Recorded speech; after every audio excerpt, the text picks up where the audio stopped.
Pop culture is more than just entertainment. It's a lens into society, relationships, and human behavior. I'm Grace, and here on the Grace Report, we dive into stories beyond the headlines. Whether it's reality TV drama, celebrity scandals, or royal family intrigue, I'm here to break it all down. What it means, why it matters, and how it reflects the world we live in. Join the conversation, share your take, and let's make sense of the culture shaping our lives one story at a time.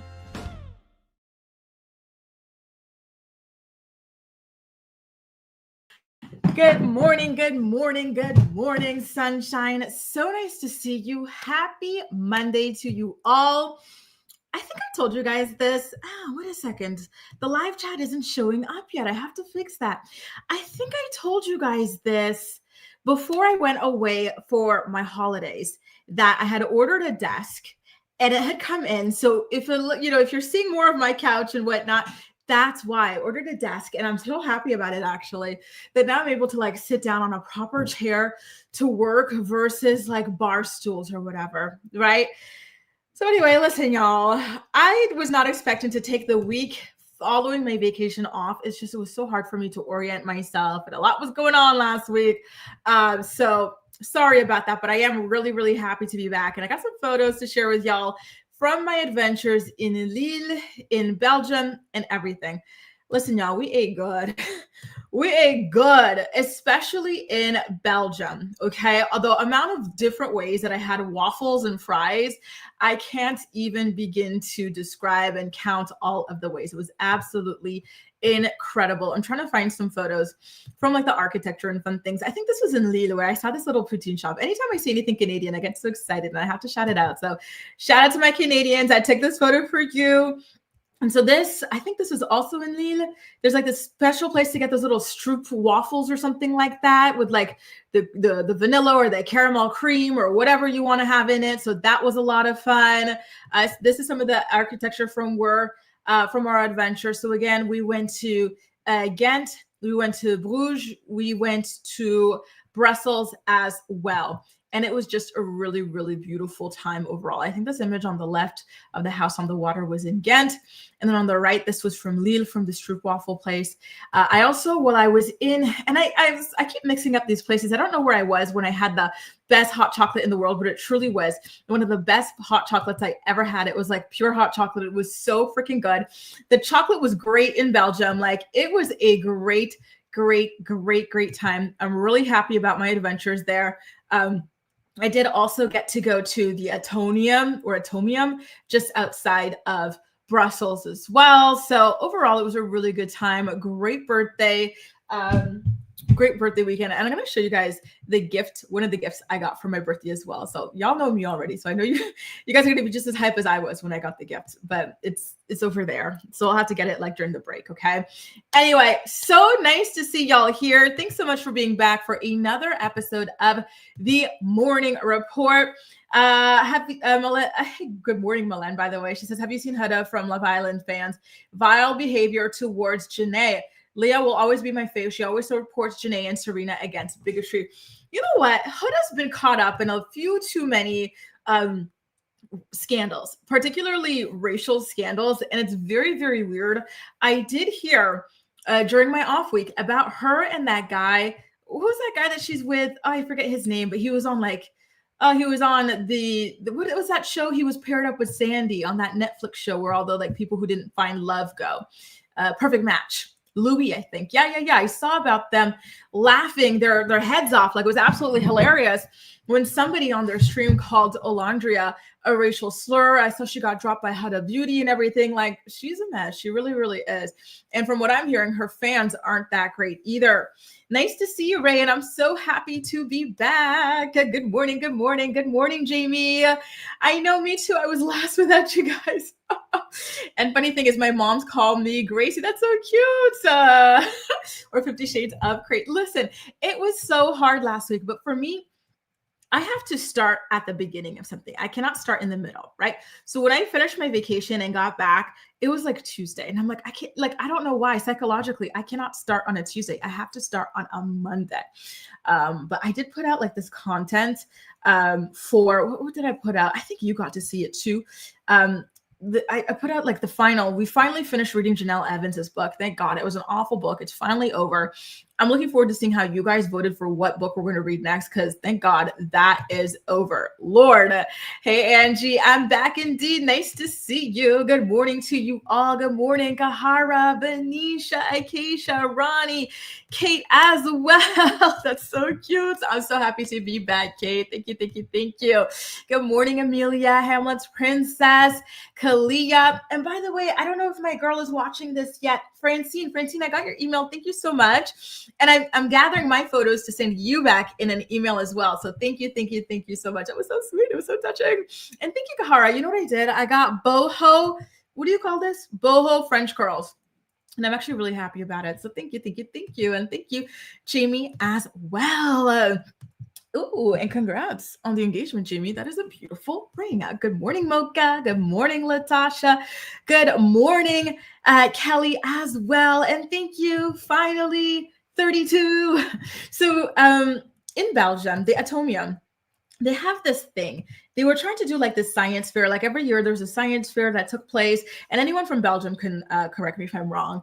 And there was this like famous architect or scientist who had to come up with something to really promote it for one particular year. And he decided that he wanted to go for atoms, because this was a time when they were really starting to speak about atoms in the science world. And so he wanted to make like the ultimate atom. And so he made it as this big, huge sculpture. And it's just outside of Brussels, like, you know, maybe like a 10-15 minute drive. And so, yeah, we hit it up to go and check it out. And they've got a whole museum, a whole restaurant there and everything. And then they have something else, which is like kind of like a theme park kind of thing, but not like amusement rides, but an attraction. And they have minis, replicas of all of like the iconic landmarks around Europe, which was really, really cool. And thanks, Terry. I had the best time ever. It was a really, really good weekend. And thanks, Ray. You know, it's so funny because this is like a cherry red, but it is true that it shows up as orange on screen. But it's funny because in real life, it's the same color as my lipstick looks like to you. But thank you. And yes, Kalia, yes. So Sandy was from The Ultimatum. Louis was from Too Hot to Handle or something like that. And then they paired together on Perfect Match. And now he's over there with Huda. And is he black? Is he biracial? I don't know, but he looks black. And he's over there laughing with this girl. As a black girl's being called a racial slur, like it's insane, you know? So I want to see him, you know, face some consequences for that as well. Isasa says, welcome back. Hope you had an awesome vacation. Yes. Thank you. I did have a really good vacation. The only thing I will say, no disrespect to my Lillois or my Belgian people, but the weather there was so bad. It was the worst weather I had seen in my life. And this is coming from a Canadian, right? Like the amount of rain, y'all, it was insane. Like it would rain every 5 seconds. People warned me, but I didn't know it was like that. I thought they meant it rained every day, you know, but to me, raining means it rains for a bit. Then for the rest of the day, you're in the clear, not there. It'll rain for the whole entire day on and off. And it was hard, you know? So now coming back, Parisian fall weather is like so easy. It's so warm. It's so nice, you know, compared to what was going on in Lille, and in Belgium as well. Good morning, Cynthia, Shemjem, Destiny as well. Thank you. And Kelly's here. Good morning, Kelly. Nice to see you. And yeah, you know, I feel like YouTube, like kind of like, you know, when you take a little bit of a hiatus, they take a while to get back to sending out proper notifications. So that might be why the man that trouble with grace, this Adam loving man, listen, he is a secret. I'm on my Giselle, you know, keeping him, you know, hidden in the shadows. Kalia says she's sad that she didn't hear this. She said that she didn't. Yeah, please. You know, that's the thing about people like Huda, is that they get away with a lot with plausible deniability. But when you have so much plausible deniability building up, like at a certain point, like, you know, it's hard to see you any other way, right? Yeah, I don't think I would. From what I've heard, I don't think I would. Like, I just do not know how people handle living there. I thought I was going to like fall into like into a depression 5 days in, because the weather was so bad. I don't know how people function in these kinds of places. It was bad. And thank you, Minnie. Thank you. And I actually did my actual birthday celebration this past weekend, this past Saturday, you guys. It was so freaking fun. Terry, I hate when people pronounce it as Brussels instead of Brussels. So thank you. You know, it's funny because I'm always trying to avoid calling it Bruxelles instead. So yes, I got you, girl. I got you. I got you. And hey, sweet bonjour. Nice to see you. Good morning. Good morning, Gwen, to you as well. Yeah, Brussels was fun, you guys. But our favorite city in uh, in Belgium was actually, I think it would have been Bruges. Yeah, the first city we did, it was really amazing. Definitely, definitely recommend it. Anyway, guys, listen, we've got some show today on today's episode of the Morning Report. Reports are saying that this 10-year couple, Big Sean and Jhene Aiko, broke up, which I gotta be honest with you guys, it's not surprising to me. You know, I think that when you're a certain age, right? Like when you're in your 30s and you're dating and you've been dating for like a really, really long amount of time, it's kind of one of those things where either marriage isn't important to you guys and you're not going to get married for that reason, which is okay, or there's somebody who doesn't believe that this is a marriage worthy relationship, or maybe the couple is going to eventually get married right at year 8, 9, or 10, and then the marriage lasts like a year or two max, sort of a deal, right? So that's what I always saw for this relationship. I never saw them actually getting married. I do specifically remember seeing videos of Jhene Aiko quite literally begging this man to marry her on Instagram Live as well. And I gotta be honest with you guys, I think that Big Sean was smart not to marry her because Jhene Aiko, she's already divorced, right? And that's not the problem. The problem is that while Jhene Aiko was married to her producer husband, correct me if I'm wrong, y'all, but she was cheating on him. I'm pretty sure that the man that she was cheating on him with was Big Sean himself. So why would this person go from being your mistress to signing up to marry you, you know, now that, and then leaving a vacancy for his position? He said, no, I'm just going to date you, right? Because I know what you get up to when you're married, and I'm not falling for that. So why not? Why not? Mind you, the two of them do actually share a son together, a 3-year-old boy named Noah. So they are always going to be connected in their lives and whatnot, but it just wasn't meant to be. I think that when you have to resort to begging for marriage or something like that, especially after so many years, you already know that the writing is on the wall and you got to start looking for your backup plan. Just saying. Milan says, don't come to Denmark then. It rains nonstop. Oh my God. And how are you so joyous and so radiant despite that, Milan? Like, you know, like that. I was just, oh my God, get me out of here, crawling by the end. I couldn't even properly enjoy Ghent because it just kept on raining there too. And I couldn't take it anymore. I don't know how you do it, Milan. Oh my God, it motivated me to get to Spain that much quicker. I'm supposed to go in like December, but I'm like, maybe I should go this month too, because I need some sun after that. Good morning, Sal. Nice to see you, boo. Hey, Ronnie, I'm going to be in the bushes more. Daylight savings put it past time. We open now. Damn it. I'm going to miss you in the bushes, but I'm glad you're here. I hope you got to enjoy over the weekend the Janelle finale book thing. Or actually, it wasn't over the weekend. It was last week that I put that out, actually. Hey, AG, I feel like Sean and Jhene Aiko will get back together. They're on and off always.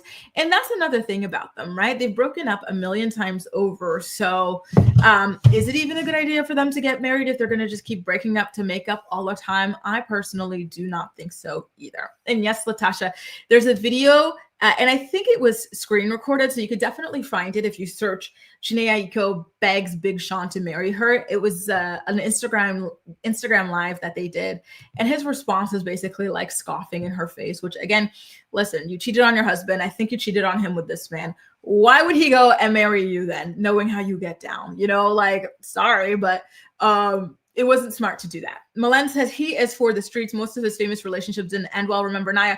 And thank you for bringing that up, Milan, because yeah, speaking of Naya, he's a cheater too. Because Naya Rivera, God rest her soul, in her biography, she claimed that Big Sean cheated on her with the notorious Ariana Grande. And I say notorious because one thing about Ariana, she's going to be in the midst of an affair, okay? Whether it's her relationship or somebody else's relationship, she is going to be in the midst of an affair. Should I be calling her Affairiana? I'm going to be calling her Affairiana Grande from now on because that's one thing about her. She loves her a good affair. Nothing gets her going like that. So that's what Naya said in her book. She said one day she got home and she saw Little Miss Ponytail sitting on her couch, you know, visiting her man. So both of these people are unreliable, lacking in integrity. So a marriage between two people like that, does it have much of a chance? I personally don't think so. Do you? Good morning, Gala. Nice to see you. Gwen, how are you doing? Because I know you were going through a really rough time. The last time that I was doing my lives, you were going up to set up everything and make sure everything went well for your father's wake. How did that end up going? Were you able to share good memories and reconnect with family members and old friends of his and whatnot? How did that end up going? And I hope you're doing better now. And yes, Ray, the desperation is real. All those years and a baby. I don't think she had a kid yet at that time, but yeah, all those years, and you're over here on Instagram Live in front of us, begging that man to marry you, girl. And one thing about Jhene Aiko, she's a really, really beautiful woman too. She can have her pick of men, successful men too, lining up to marry her. She doesn't need to beg Big Sean. And by the way, when's the last time Big Sean had a hit? I don't know. One thing about Big Sean, I saw him performing. I don't know if it was a Super Bowl or what, but it was like halftime at a football game, and it was so bad. I've never been able to look at him the same after that, right? So just saying, begging that for a ring. All right, girl. Melissa says, it's because of you. We're coming to our depression month with nonstop darkness. Oh, I'm sorry, Milan. But listen, you're Dutch, right? Where did you tell me you were from? The Netherlands. Oh, Denmark. Sorry. You've got that EU passport. Put it to use, boo. Move to Spain. But thank you so much. I'm so happy to have you here always, and all of your good vibes and everything. It's hard, and we're getting into that here. It's already starting to get dark at 4:30 p.m. here. Afariana. Okay, there you go, y'all. We're going to be calling her Afariana Grande because that's her thing, right? And you know what? That could be it too. Terry, it doesn't always have to be marriage. It could just be a party, a celebration. Here in France, we have something which is called PAX, which is a step below marriage. It's just registering your partnership, and that's it, which is a really viable option as well. Kelly says, if you have to beg for marriage, you should be prepared to beg for everything during the marriage. No thanks. Yes, very well said. And who wants to be begging at all? Not me at all, right? And Winnie the Cat said, I always wondered if you watched that movie where the preteen girl sings his song to her Regina George bully. What was this song? Oh my God. Is it the I Don't F With You? Did that come out already when Mean Girls came out? Damn. Gwen says, everything is going smoothly. I have tons of support. Oh, thank God. And I'm so grateful. His celebration of life is in a couple of weeks. So I've got some planning to do. Oh, you've got a lot going on, Gwen. Keep your head up. We're all still thinking about you and sending you the best vibes and all of our prayers, okay? I know you're going through a really difficult time, but you will get out. You'll make it through on the other side of this. Now, you guys, I don't know if you guys are still watching 90 Day Fiance, but I'm kind of curious what you guys think about the state of Darcy and Georgie's relationship. Do you think that this is a marriage that is going to stand the test of time? Because it's already incredibly obvious to me that Georgie has his doubts. He has other things he wants to do in his life, like potentially have children, right? And that Darcy sees the writing on the wall, and that's why she's been acting out so much lately. And I have to tell you guys that it's painful to watch this marriage and this relationship play out on TV, because it feels like it's on its last legs, and that she's being kind of tortured emotionally. One thing about our girl Darcy is she is a lover girl to her core, right? She loves love and wants love more than anything in the world, right? And so the fact that here she is now, what is she, like in her 50s or something like that, married to a man who's 37 years old, and the 37-year-old husband of hers and his family, they're pressuring him to have all of these kids, and whatnot. And now all that pressure is getting to Georgie, and he's saying that he's starting to think more and more about having kids and questioning himself, right? So Georgie tells Darcy when she confronts him about this whole kid thing and how she can't have kids anymore. He says that, I never said I want to have a kid right now. I'm saying this keeps on bothering me. And then Darcy asked him why he waited until then to bring it up. And then he said that it's just something that he was trying to ignore, but it kept on bothering him. And so Darcy obviously took this to heart. And she said to her husband, you deserve happiness, but so do I. I can't give you what you really, really want, because deep down inside what you really want, you don't want to admit it. And then, he gets upset with her, as he does every episode, right? But here's my thing, you guys. I think that in a relationship like this, Darcey already has her own biological kids. So I don't know that it would bother her, the idea of, you know, like it would bother her. And to be honest with you, I don't know how I feel about this. You guys know I'm on the fence about surrogacy and this sort of thing. But because I know somebody who's going through this actually in my day-to-day life. She's in her 50s, similar to Darcey, and she's in a relationship with a man in his 30s, similar to Darcey.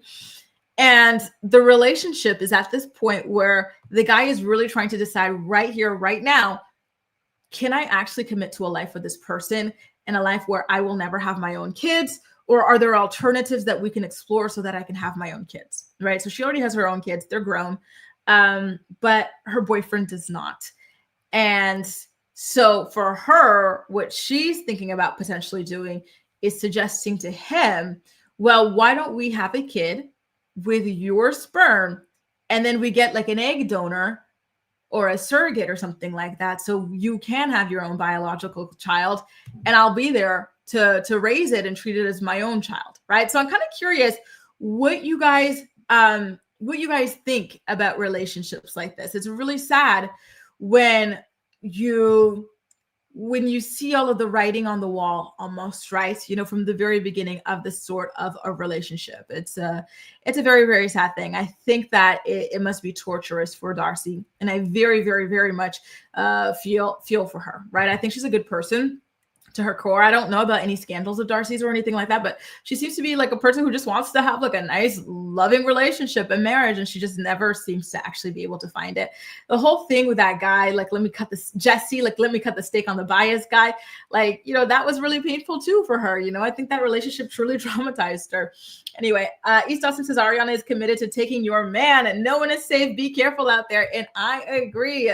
She leaves no stone unturned when it comes to a taken man. And yes, I'm happy that he stopped performing that after her passing, because it was a really, really, really mean song. It really, really was, right? Really, really was. Let me see what you guys have to say about, what was it? The Darcey story, by the way. Woody the cat doesn't believe the storyline. She says it's as real as Darcey's face, and we all know how real that is.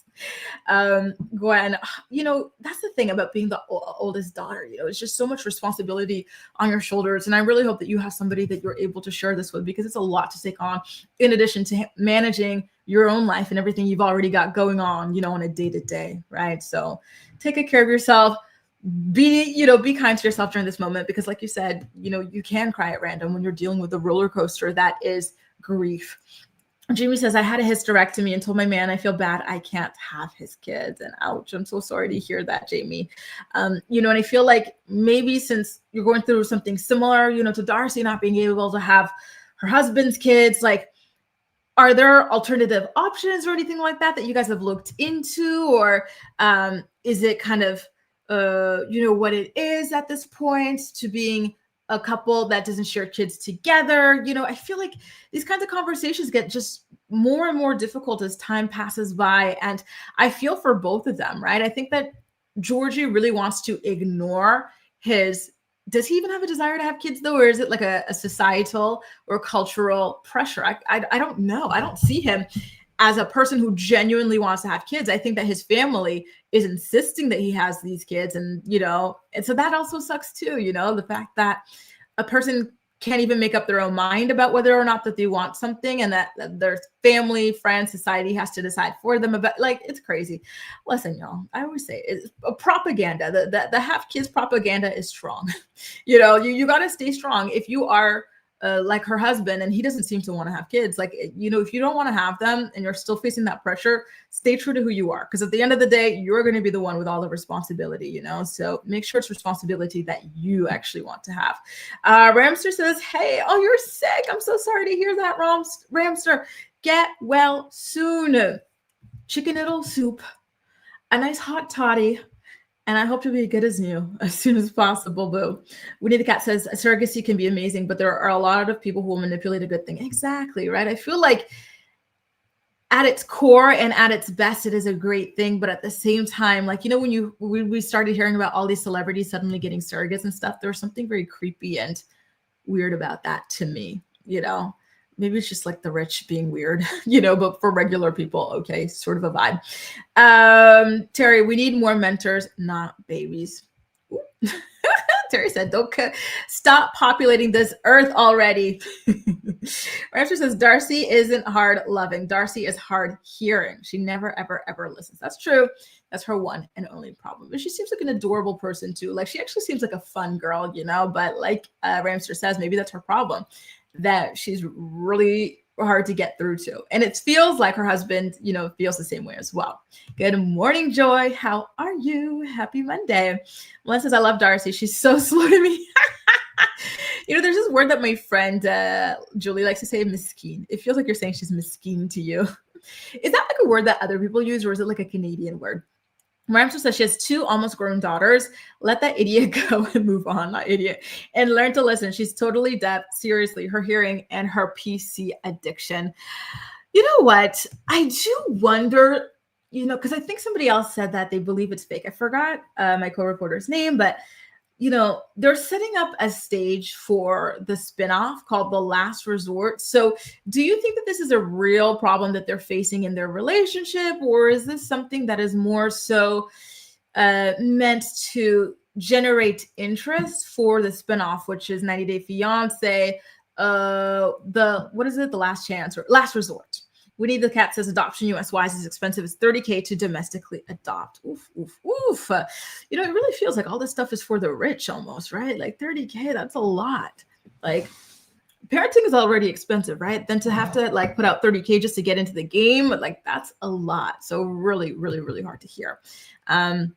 Jamie says, I was 24 when I had my hysterectomy and now we're too old. He will be 49 and I'm 39. Ouch, you were so young, Jamie. I'm so sorry this happened to you. So young. Oh my goodness gracious. I have a friend who had a hysterectomy. She's a couple years older than I am, but not much. She's in her 30s as well. It feels like this is happening to women so young. Ramster says, Georgie's from Eastern Europe. The pressure. Yeah. It's not that big if you don't let it get. Really, his parents have grandchildren. Well, that's the thing. Why can't parents or grandparents enjoy the grandchildren they already have and leave everybody else alone? What is it? Like, leave everybody else alone. Oh, don't even get me started. Francine, I was just talking about you, actually. Hang on. I was just talking about you earlier in the episode. So Francine sent me this really beautiful email for my birthday with all these photos and stuff. And so I was saying that I'm gathering up my photos to send to you in an email response. And thank you so much for your email. I find it so touching. I was like sharing it with everybody. So thank you. We Need the Cat said could be worse. Remember when Big Ange wanted her daughter to do, you get the egg. What is it? I can totem. I just need your eggs. That is one of the most hilarious lines in 90 Day Fiance history. Oh, Portia, that purple is your color. Hang on, let me zoom in. Y'all know I love to zoom in. Is this yeah, that is your color, Portia. Even the color of like the thing here on my YouTube that has your name highlighted, that's your color, girl. I love it. Nice to see you, boo. Nice to see you. Woody says it's less to adopt if you go through the foster care system. But there aren't guarantees with that route. It all just sounds so difficult, honestly. It's really unfair. Armstrong says Darcy by now looks like she has a helmet implanted. You know what it is? It's these harsh lines. A lot of these people, you know what you're seeing in Hollywood? These like harsh, these jawlines. People used to have curved jawlines. Now it's, and then their chins. They all get these like little filler shots, and so it's like these weird things at the end of their chins and stuff. Like, it's so unfortunate. When I went back and I saw the OG seasons of 90 Day Fiance and whatnot, she looks so soft and so cute and so sweet. Like, it's crazy what's happened since, actually, with her and her sister. They're very naturally beautiful girls, in my personal opinion. And I'm so sorry to hear that, Jamie. You really am. And I hope you guys' dreams come true in one way or another in the future. It's not easy. I can't even begin to imagine the pain that you're going through. Oh, Lord, you guys.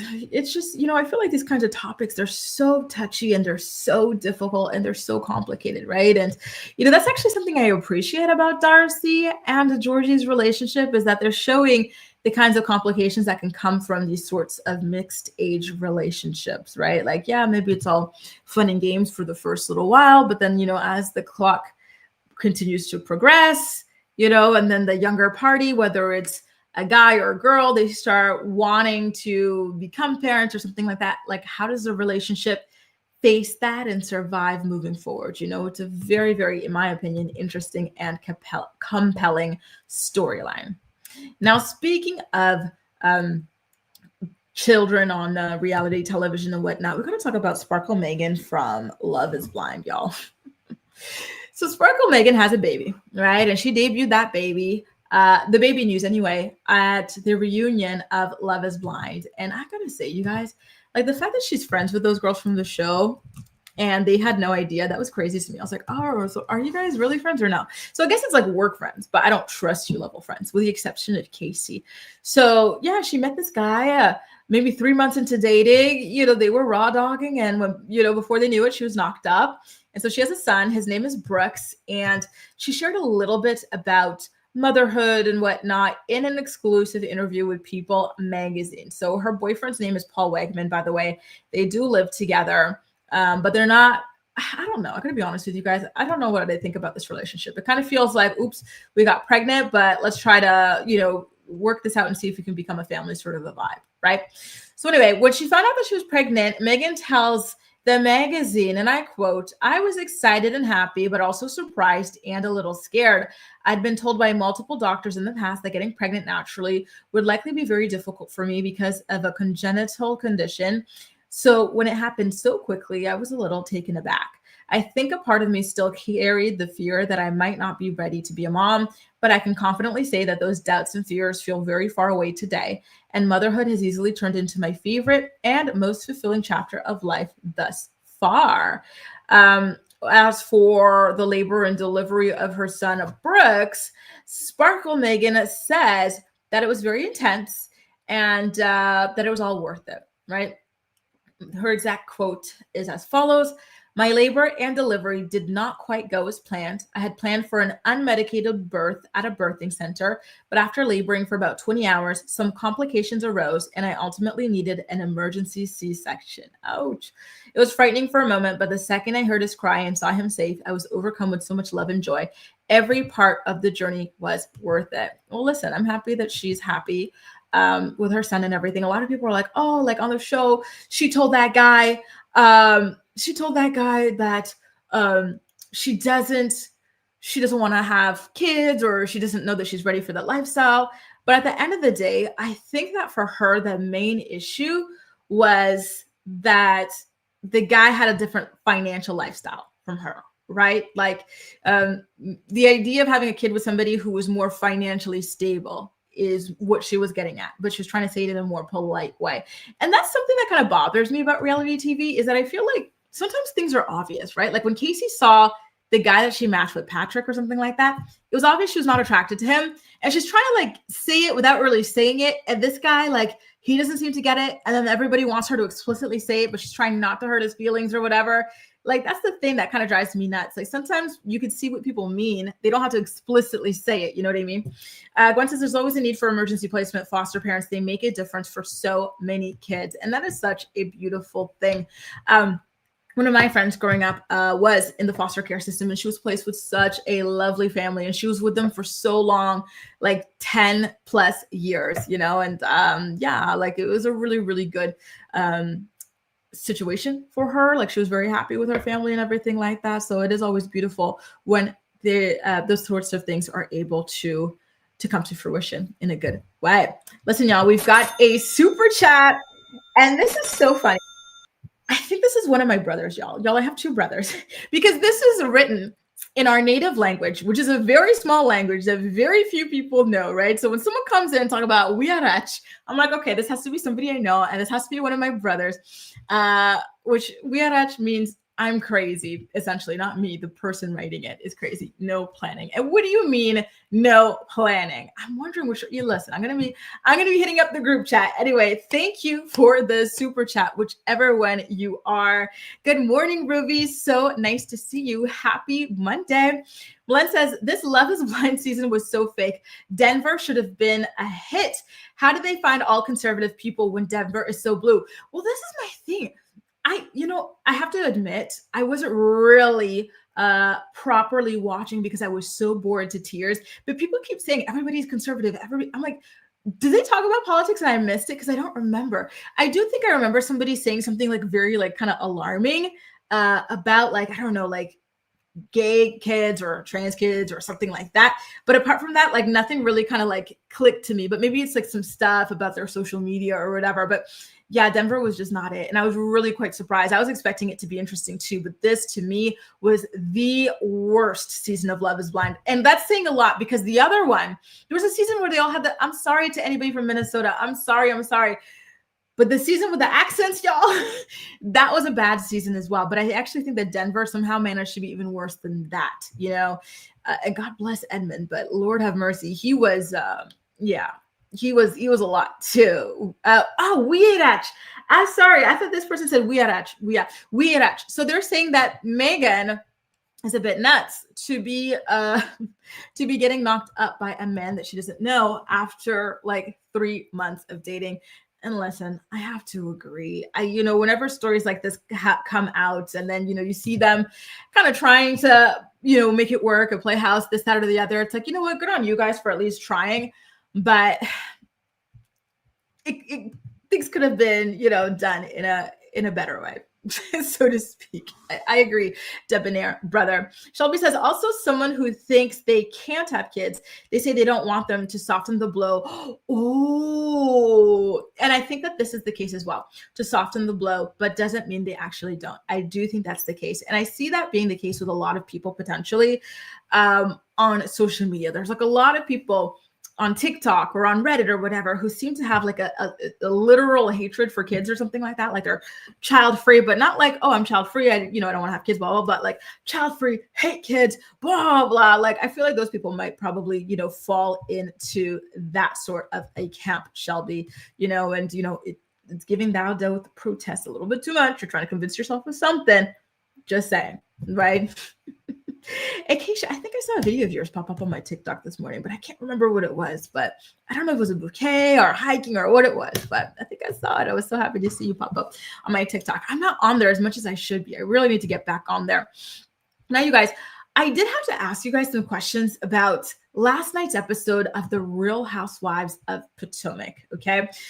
I do have to admit, I did not finish 100% of the episode, but because listen, I was celebrating my birthday over the weekend, y'all. Saturday was a birthday party. Sunday was recovering from the birthday party. So I did have a question because I watched, about 70% of it. How did you guys feel about Angel crying over Giselle calling her a catfish?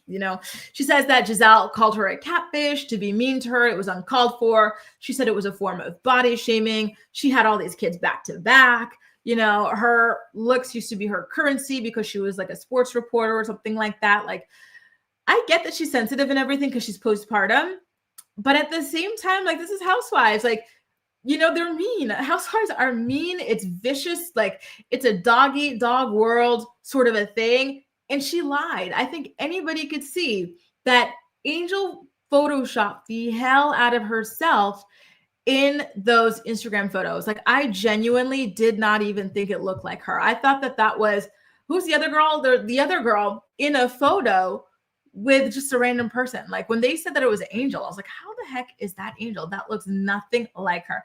And so she spent like the whole morning of the following day just looking so mad at Giselle. Like, she was ready to like chop her head off or whatever. And I just don't get it. Come back stronger. Don't be whining and crying and saying, oh, like, you hurt my feelings. Like, I need a minute, this, that, and the other. Like, yeah, that's all well and good, but you are filming a TV show. Use this as your opportunity to build your storyline. Come for her, and I do think she could have even been honest. Like, we could all see that's not what she looks like, right?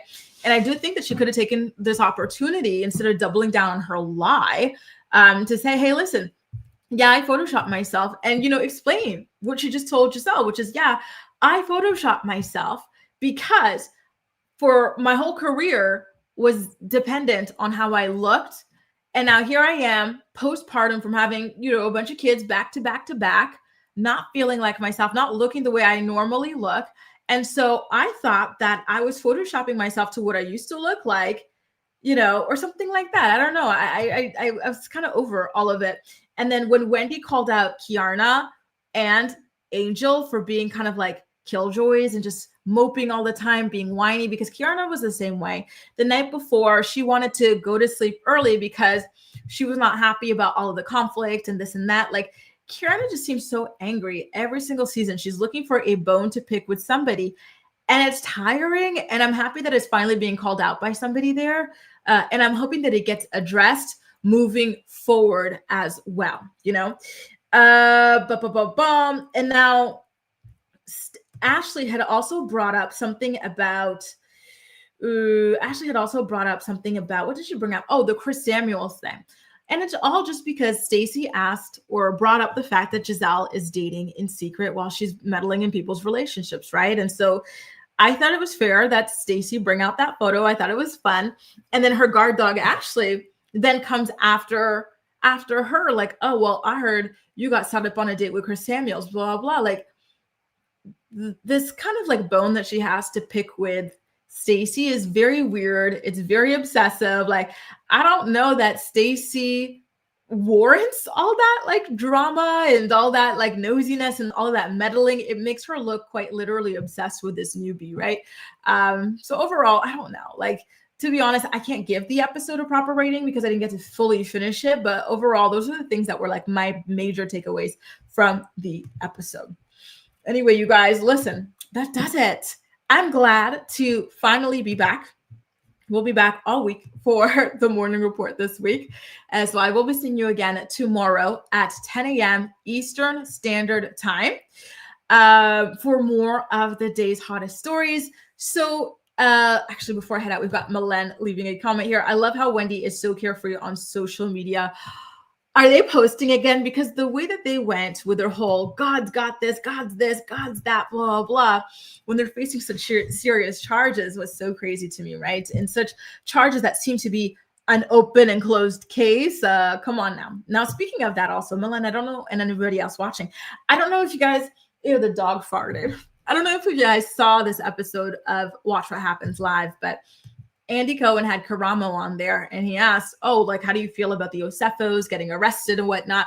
And so Osefo said, listen, they got caught. They were stunt queens. They pulled a stunt. They got caught, essentially saying that they're going to jail or they're going to prison or whatever, right? So there you go. People are starting to kind of say it. At first, they were kind of tiptoeing around. Candace said that they were being made an example of and blah, blah. But it looks like it's going to be an open and shut case for the Osefos. And again, I feel really poorly for them. I feel really badly for their kids as well. And I'm just sad that things got to this level. Anyway, you guys, thank you so much for joining me for another episode of the Morning Report. Oromo, good show. Good show indeed. Thank you for another super chat. Oromo means it's over in our language, which is called the Luo language, by the way, for those of you guys wondering. Anyway, y'all, thank you so much for being here for another episode of the Morning Report. I'll be back again tomorrow at 10 a.m. Eastern Standard Time to talk more about the day's hottest stories. Get well soon, Ramster, okay? I hope you're feeling much better tomorrow. And thank y'all so much. And I will see you tomorrow. Bye, guys. Don't forget to like if you enjoyed today's episode of the show as well. Cheers.